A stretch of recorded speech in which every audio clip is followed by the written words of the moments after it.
링컨입니다. 어느 날 사람들이 이런 질문을 던졌습니다. 당신의 놀라운 성공과 존경받는 삶의 비결이 뭡니까? 라고 기자가 묻자 그는 조금도 머뭇거리지 않고 이렇게 대답했습니다. 그것은 실패입니다. 제가 수많은 실패를 했기 때문에 오늘 이 자리에 올 수 있었습니다. 여러분, 실패했기 때문에 성공했다는 거예요. 정말 아이러니가 아닐 수 없습니다. 그렇습니다.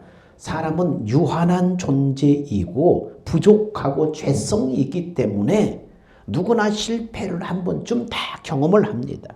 큰 것이든 작은 것이든 인생에서 실패는 그림자처럼 따라다니게 되어 있습니다. 그러나 실패 그 자체보다 더 무서운 것은 실패를 통해서 아무것도 배우지 못하는 것입니다. 오늘 여호수아서의 지난 내용을 간단히 정리해 보면은 여리고성 전투에서 이스라엘은 희한한 전략으로 승리를 거두었지요. 여리고성에 아무 얘기도 말고 뺑을 성 주변을 돌아라. 하루에 한 번씩 돌아라. 마지막 날은 7번 돌아라. 그리고 마지막으로 외쳐라. 뭐 희한한 전략을 세워서 근데 그 전략대로 다 순종했을 때 여리고성이 밖에서 안으로 와르르 무너져 버렸습니다. 신기한 전략으로 승리를 거뒀습니다. 그리고 그 후에 그들은 여리고 전투의 승리에 도취되어서 그만 가나안의 삶의 원리를 잊어버리고 자신들의 힘의 논리에 근거해서 그 다음 성 아이성 점령을 시도했습니다. 아이성을 가만히 정tab해 보니까 여리고성의 10분의 1도 안 되는 작은 규모예요. 그래서 그들은 야, 다 올라갈 필요 없다. 한 3천만만 뽑아서 그냥 보내고 나머지 백성들은 그냥 두 손 놓고 있어도 넉넉히 점령할 수 있다. 이렇게 생각을 했습니다. 근데 어떻습니까? 그들의 예상과는 다르게 그들은 혼비백산에서 비탈길로 떼굴떼굴 구르면서 수많은 사상자들을 내고 실패하고 말았습니다.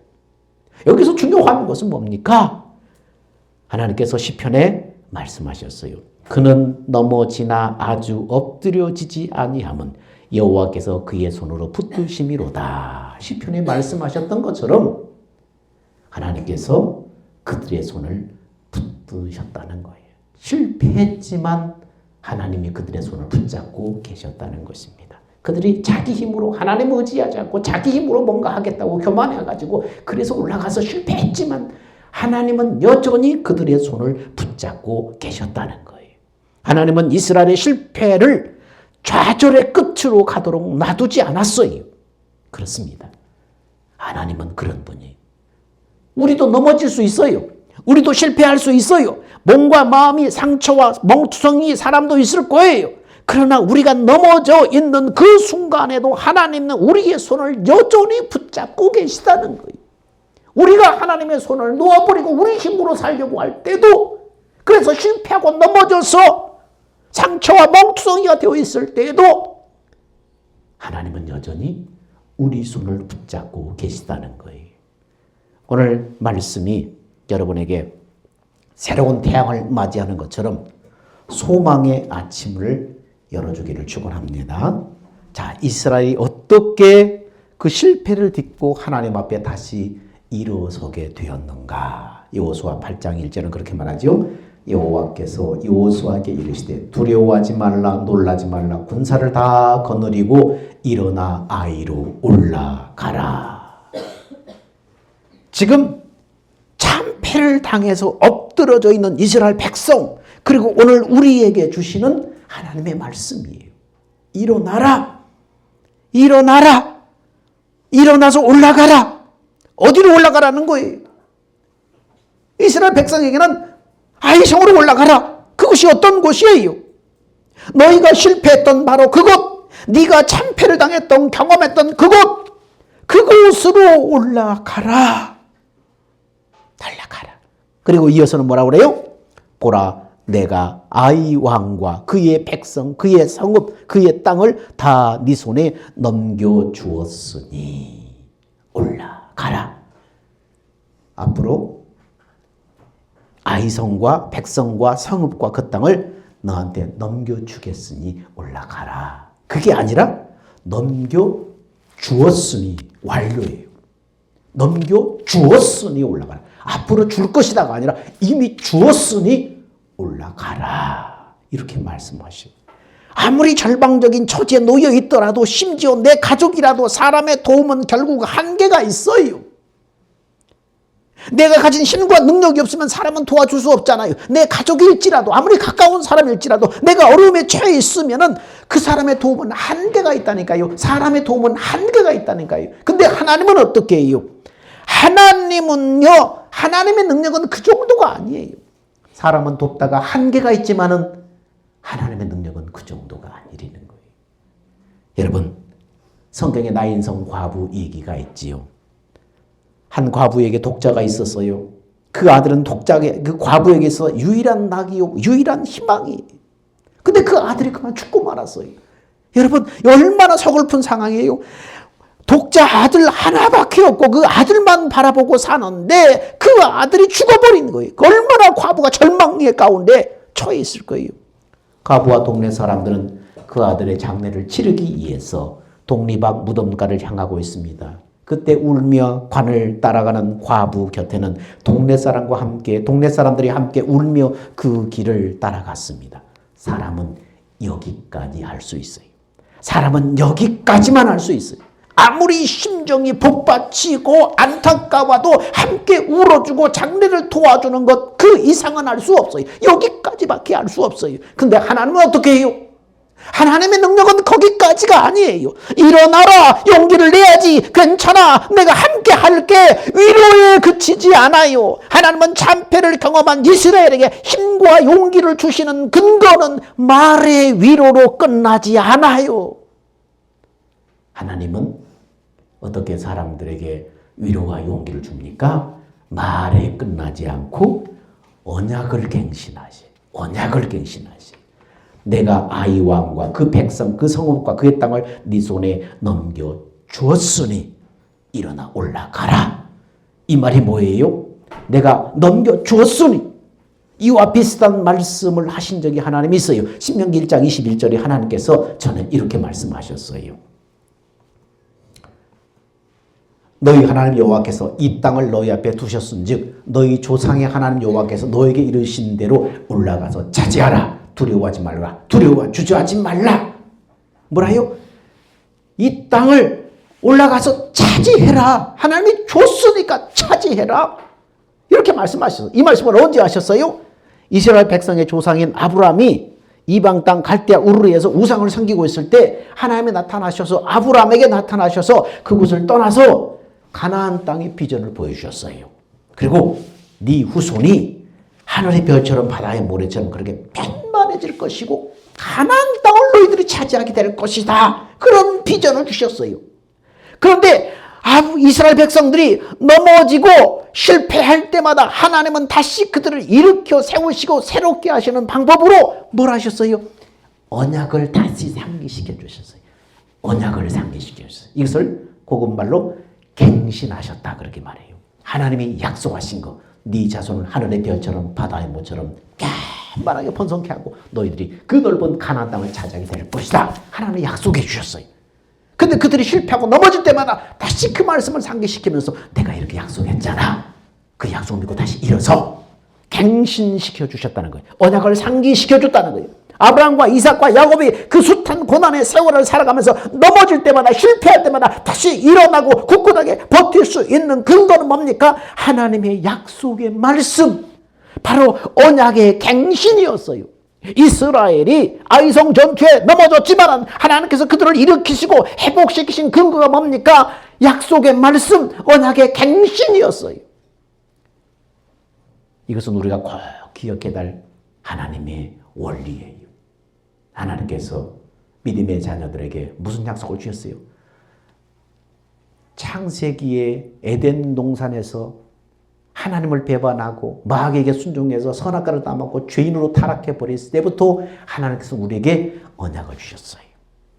양의 옷으로 너희를 입혀주시고 너희 죄를 하나님께서 마귀를 짓밟아 버리시고 너희를 어린 양으로 옷 입고 사는 그런 하나님의 자녀 되게 하겠다. 여자의 아들로 그리스도가 오셔서 너희로 양의 옷을 입고 사는, 어린 양의 옷 입고 사는 하나님의 자녀 만들어주겠다. 그렇게 원시 복음을 약속해 주시고 하나님께서 계속해서 각 시대마다 각 족장마다 계속해서 그 언약을 갱신시켜 주잖아요.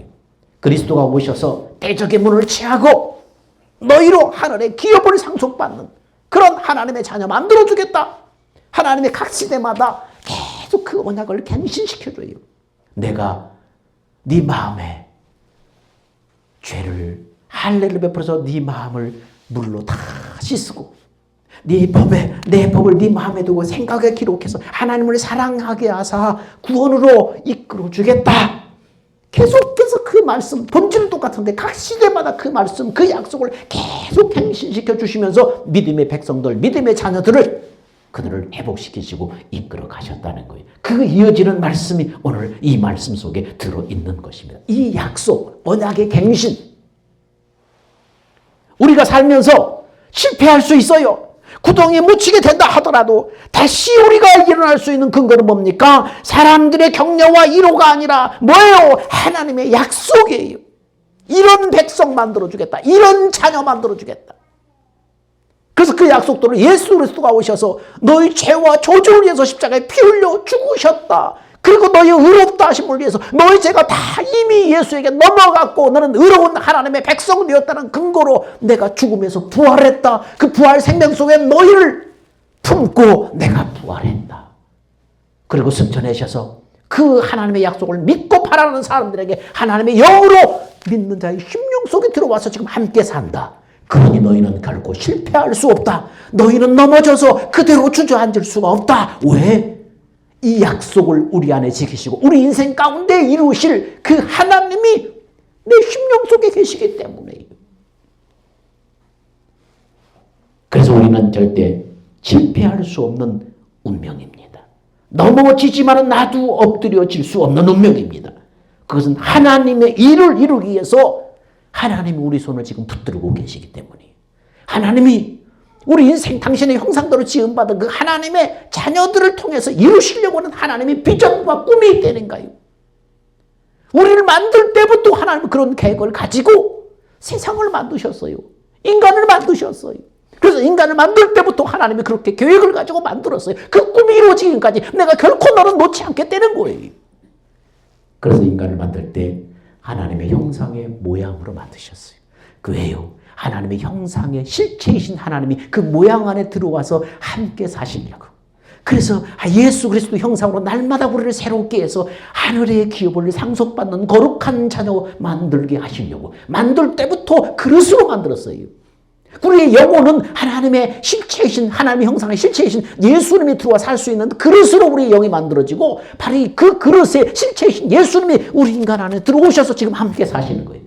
우리가 육신을 벗는 그날 예수님이 우리를 데리고 하나님이 예비하신 그 하나님의 나라에 영생 복락에 우리를 이끌어 들어가시는 거예요.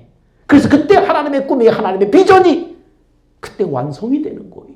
그 일을 위해서 하나님이 세상을 만들고 우리 인생을 만들고 그래서 예수 그리스도를 보내서 실패한 우리를 다시 한번 회복시키시고 왜? 그 언약 때문에 우리에게 주신 그 약속 때문에 그 약속을 포기할 수 없어서 다시 하나님이 인간의 몸으로 오셔서 우리를 다시 회복시키시고 예수 피로 씻기셔서 다시 예수 그리스도의 형상으로 우리를 빚기 시작하는 것입니다.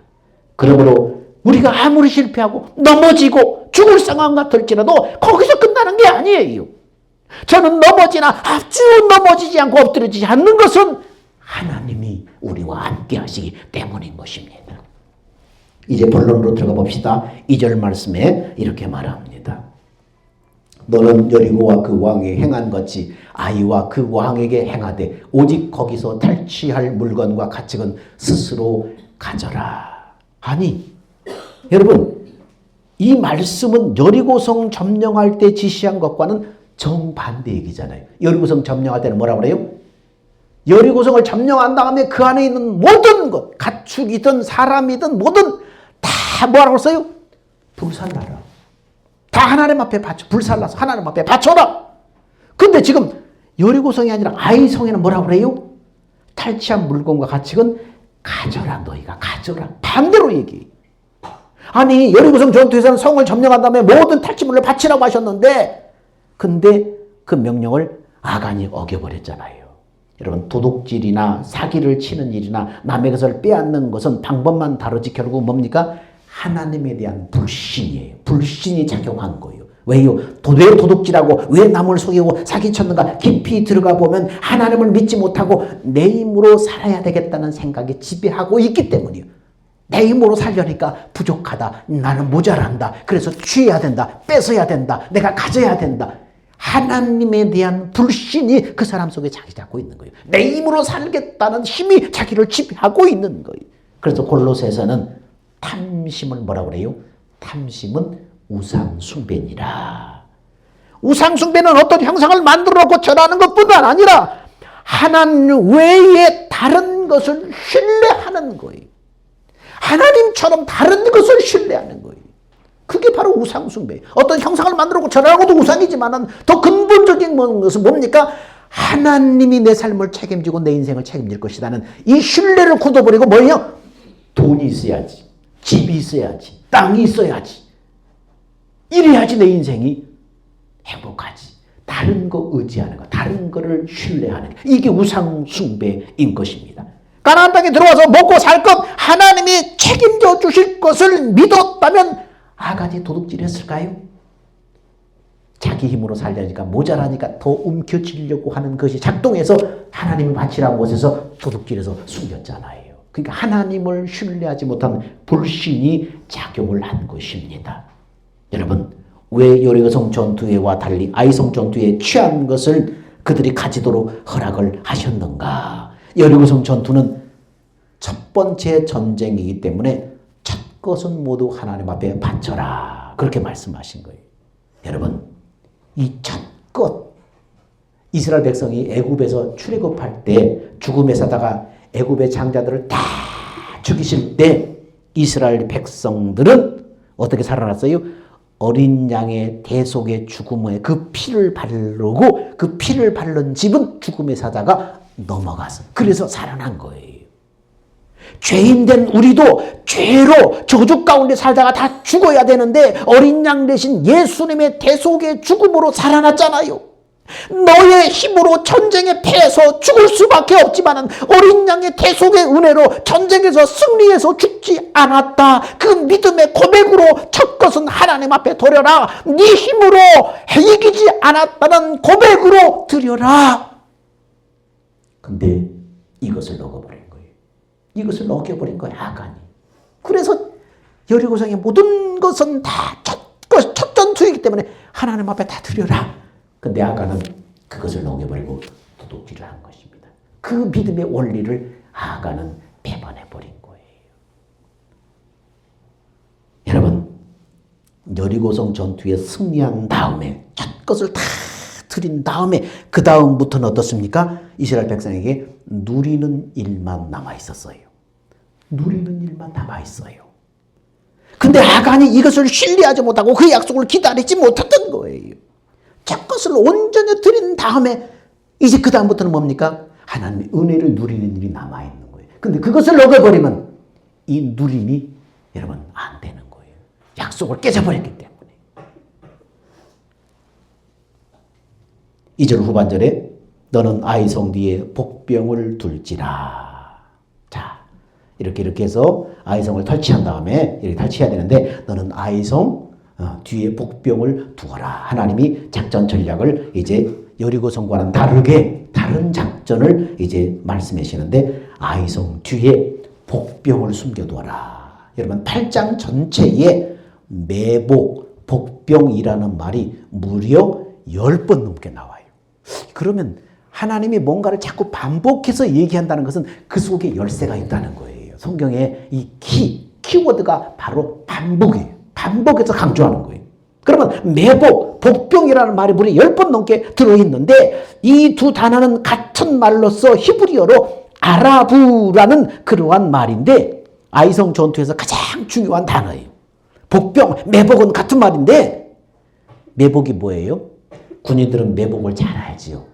적군에게 들키지 않게 해서 얼굴에 탁 그냥 시꺼먼 숯을 막 바르고 그냥 나뭇잎 사이에 엎드려서 땅에 엎드려서 진지를 파고 그 속에서 나뭇잎으로 자기를 다 뒤집어 엎고 탁 막 그냥 나뭇잎 가지 그런 거로 자기를 뒤집어 엎고 탁 이 발에 이 무릎에 흙이 묻든 말든 탁 엎드려 자기를 숨기고 탁 저 땅에 엎드려서 밤새도록 엎드려서 기다리잖아요. 그게 매복이에요. 매복. 진지나 차보를 파서 땅에 구부리 엎드리고 머리에 나뭇잎을 뒤집어 쓰고 엎드려 있는 자세예요. 이 아라브라고 하는 이 단어가 7장 5절에 똑같이 쓰여 있는데, 자, 7장 5절에 이렇게 쓰여 있습니다. 자, 아이 사람이 그들을 36명쯤 쳐 죽이고 성문 앞에서부터 스바림에 쫓아가 내려가는 비탈에 쳤으므로 백성이 마음이 물같이 된지라. 자, 그러면서 37절에 여호수아가 옷을 찢고 이스라엘 장로들과 함께 여호와의 궤 앞에 땅에 엎드려 머리에 티끌을 뒤집어 쓰고 저물도록 있다가 뭐예요? 아이상 전투 패배한 다음에 어떻게 해요? 여호수아가 장로들과 함께 여호와의 궤 앞에 땅에 엎드려 머리에 티끌 뒤집어 쓰고 저물 때까지 있다. 여기서 이스라엘 장로들이 여호수아와 이스라엘 장로들이 땅에 엎드렸다. 이것은 뭡니까? 매복하는 자세예요. 매복의 자세예요. 티끌이라는 것은 뭡니까? 여기서 티끌을 뒤집어 쓰고는 뭡니까? 아까 우리가 여호수아 8장에서 봤던 그 매복이라는 단어 아라부라는 단어로 되어 있습니다. 이것을 해석하면 땅의 흙처럼 되었다라는 뜻이에요. 이스라엘 여호수아와 이스라엘 장로들이 아이성에 패배한 다음에 뭐가 있어요? 땅에 엎드려서 티끌을 머리에 뒤집어 쓰고 땅에 저물도록 땅에 엎드려 하나님 앞에 울며 하나님 앞에 엎드려 있다는 거예요. 이건 무슨 자세예요? 매복의 자세. 지금 매복의 자세와 똑같은 거예요. 이것을 통해서 하나님이 우리 인생을 어떻게 다루시는가 그 방식을 이해를 해야 됩니다. 여리고성 전투에서는 어떤 작전을 썼어요? 대낮에 나팔을 불고 소리치고 시위하는 작전이 총 한 방 쏘지 않고 여리고성이 무너졌어요. 그런데 아이성 전투에서는 야간에 매복하는 작전을 썼어요. 3만 명의 군사들이 전부 여러분 3만 명의 군사들을 전부 풀어서 전부 다 땅에 엎드려서 그걸 뒤집어 쓰고 다 전부 매복을 시켰어요. 완전히 반대되는 작전이에요. 여리고성 작전은 노출시키고 시위하는 장면이었지만 아이성 전투는 땅에 엎드리고 매복하는 작전이었어요. 근데 여리고성 전투와 아이성 전투는 전혀 다른 전투입니까? 아니에요. 그렇지 않아요. 하나님은 하나님의 일을 하는데 원리는 똑같지만 다양한 방법을 쓰셔요. 원리는 똑같은데 방법은 다양하게 쓰신다는 거예요. 아도 왕이라는 사람은 그런 얘기를 했습니다. 하나님은 좋았던 습관 하나가 그 땅을 부패시키지 않도록 다양한 방법으로 일하신다. 이렇게 말씀하셨어요. 사람은요, 좋은 것이 있으면 계속 거기에 익숙해지기 마련이에요. 그리고 그것이 습관이 되고 점점 굳어져서 경직된 다음에 나중에는 어떻게 돼요? 내용은 싹 빠지고 껍데기만 남아서 그것이 알맹이처럼 그것만 붙잡고 있다는 거예요. 문화든 직위든 무엇이든 오래 붙잡고 있으면 거기에서 반드시 부패가 따르기 마련이에요. 그래서 우리는 본질을 지향하되 문화와 방법은 언제나 바뀔 수 있다는 유연성을 가지고 있어야 됩니다. 하나님의 원리는 똑같아요. 근데 뭡니까? 아이성과 여리고성의 전투 방법이 달라요. 그러나 본질은 똑같아요. 하나님은 그렇게 다양하게 일하신다는 거예요. 여리고성 전투에서 침묵하며 성을 돌라고 하시고 아이성 전투에서는 매복을 시키십니다. 그런데 주체는 뭡니까? 다른 전쟁이 아니에요. 하나님이 하시는 전쟁이에요. 여리고성 전쟁에서 하나님이 싸우신다는 것을 보여줬어요. 그런 반면에 아이성 전투에서는 어떻습니까? 매복 작전을 여러 번 강조하신 이유가 있습니다. 백성들은 하나님이 여호수아로 하여금 단창을 든 손으로 아이성을 가리키도록 명하시는 그 시간까지 깜깜한 밤에 땅에 티끌을 무릅쓰고 굽부려 엎드려 기다리는 시간을 가져야 했습니다. 이건 뭘 말할까요? 여기에 영적인 메시지가 뭐예요? 앞에서 실패에 관한 얘기를 시작했습니다. 근데 실패는 사실은 실패가 아니에요. 결국은 하나님으로 하여금, 결국은 하나님이 우리로 하여금 땅에 엎드리게 하는 시간이었어요. 티끌처럼 흙덩이처럼 우리의 본분을 알고 겸손하게 엎드리는 시간, 어두운 밤과 같은 매복의 시간에 소망의 아침 약속의 시간을 기다리며 얼마나 잘 엎드려 있느냐에 따라서 결과가 달라지는 거예요. 여러분, 이 속에 영적인 메시지가 뭐예요? 우리 인생에 실패하고 칠흑 같은 어두움이 임할 때, 그냥 내가 땅에 묻혀버릴 것 같은 실패와 낭만 가운데 처했을 때 우리는 어떻게 하라고요? 매복의 시간. 아이성이 그럴 때 하나님은 매복을 시키셨잖아요. 엎드리는 거예요. 우리는 흙과 같은 존재야. 낮아지는 거예요. 티끌을 무릅쓰고 흙을 무릅쓰고 낮아지는 거예요. 그 속에 낮아지고 통곡하고 엎드려 있는 거예요. 언제까지요? 소망의 아침이 밝아올 때까지, 하나님의 사인이 올 때까지 엎드려 있는 거예요. 자복하고 회개하고 낮추면서 자신을 낮추는 거예요. 여러분, 인생의 칠흑 같은 어두운 문제에 부딪혀 있다면 그 시간은 하나님이 우리를 매복시키시는 시간인 것을 알아야 돼요. 그 시간을 잘 견뎌야 돼요. 하나님이 우리를 매복시키는 시간을 잘 견뎌야 돼요. 나를 엎드리게 하시는구나. 티끌을 무릅쓰고 흙을 묻히고 겸손하게 나는 흙과 같이 보잘것없는 존재입니다. 엎드리고 언제까지? 그 깜깜한 밤이 지나기까지, 하나님의 사인이 여명으로 비춰올 때까지 우리는 매복시키시는 것입니다. 우리는 그 시간을 잘 견뎌야 하는 것입니다. 여호수아가 이스라엘 장로들과 함께 법궤 앞에서 땅에 엎드려 굽으려 티끌을 무릅쓰고 하나님 앞에 통해 자복하는 모습처럼, 매복의 시간은, 우리 인생의 매복의 시간은 우리에게 그런 겸손한 자세와 회개의 시간을 갖게 해주는 것입니다. 그리고 하나님은 반드시 우리에게 소망의 아침을 가져다 주시고, 그리고 승리의 삶으로 우리를 축복해 주신다는 사실입니다. 이 속에서 우리는 이 메시지를 붙잡아야 됩니다. 실패할 때 하나님께서는 아이성이 실패하고 그들이 참담함 속에 있을 때 왜 두 번째 작전은 매복의 시간을 갖게 하셨는가? 왜 매복의 작전을 쓰셨는가? 이 속에 우리에게 주시는 메시지가 있습니다. 우리가 실패하고 넘어지고 참담할 때, 절망 가운데 있을 때, 그 시간은 하나님이 우리를 매복시키시는 시간입니다. 매복의 시간은 여러분, 깜깜한 밤에 언제 끝날지도 모르는 하나님이 사인일 때까지 그 시간을 잘 견디고 기다려야 돼요. 그러나 반드시 그 시간은 영원히 있지 않아요. 반드시 뭐가 온다? 아침이 온다. 여명이 밝아온다는 거예요. 분명히 하나님의 사인이 있다는 거예요.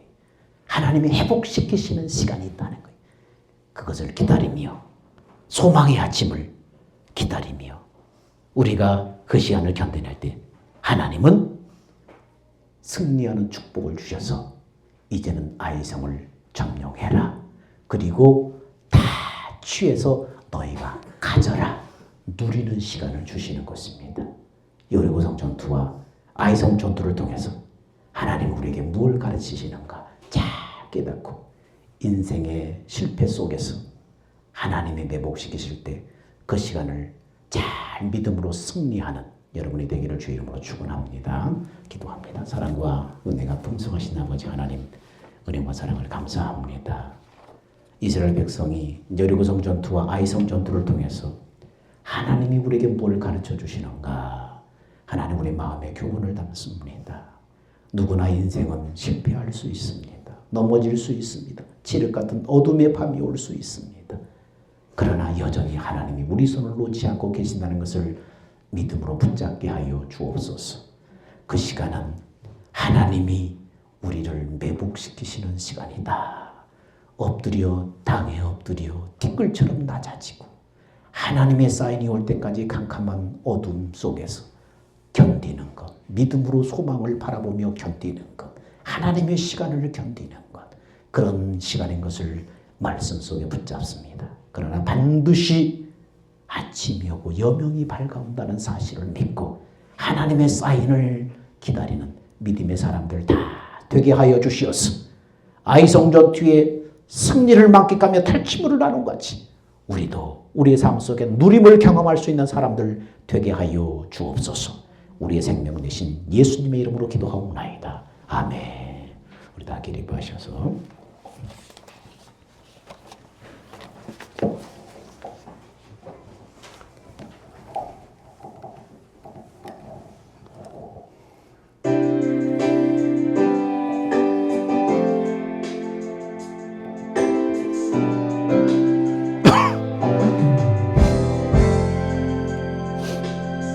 주님 다시 오실 때까지 난 이 길을 가리라. 좁은 길 나의 십자가 지고 나의 가는 이 길 끝에서 나는 주님을 보리라. 영광의 내 주님 나를 맞아주시니 주님 다시 오실 때까지 나는 일어나 달려가리라. 주의 영광 온 땅 높을 때 나는 일어나 노래하리. 내 사모하는 전에게 온 세상 구주시네. 내 사모하는 전에게 영광의 왕이시라. 이제는 우리 주 예수 그리스도의 은혜와 하나님의 만극하신 그 사랑과 성령님의 내주하시고 교통하시고 인도하심이 인생의 어두운 밤을 만날 때, 실패하고 낭망할 때 우리를 매복시키시는 하나님의 그 영적인 메시지를 품에 안고 하나님의 사인을 기다리며 겸비하게 우리 자신을 낮추며 회개하며 통곡하며 소망 가운데 있는, 소망 가운데 믿음으로 살아가는 사랑하는 성도들의 그 믿음의 자세와 결단 위에 이제로부터 영원 무궁토록 함께 있을지어다.